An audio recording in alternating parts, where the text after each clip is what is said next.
Hello guys, ஐ மருண்.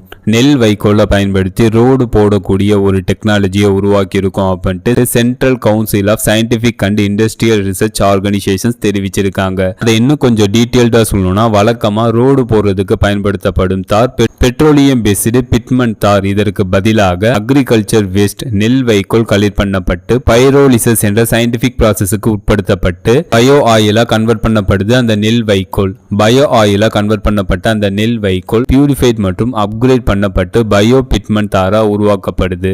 Bio பிட்மெண்ட் தார் petroleum based பிட்மெண்ட் தாருக்கு பதிலா road போடும் ப்ராசஸ்ல 30% பயன்படுத்தலாம். இதனால பர் இயருக்கு 4000 கோடி மிச்சமாகும் அப்படின்ட்டு CSIR தெரிவிச்சிருக்காங்க. பயோ பிட்மெண்ட் தார் கொண்டு போடக்கூடிய ரோடுக்கான குவாலிட்டி கண்ட்ரோல் ஸ்டாண்டர்ட் உருவாக்கப்பட்டு வருது அப்படின்ட்டு தெரிவிச்சிருக்காங்க. இந்த மாதிரி அப்டேட் நீங்க பார்க்கணும், மறக்காம அந்த சேனல் சப்ஸ்கிரைப் பண்ணுங்க. ஃபைனலா அந்த வீடியோ எப்படி இருந்துச்சுன்னு கமெண்ட் பண்ணுங்க. See you.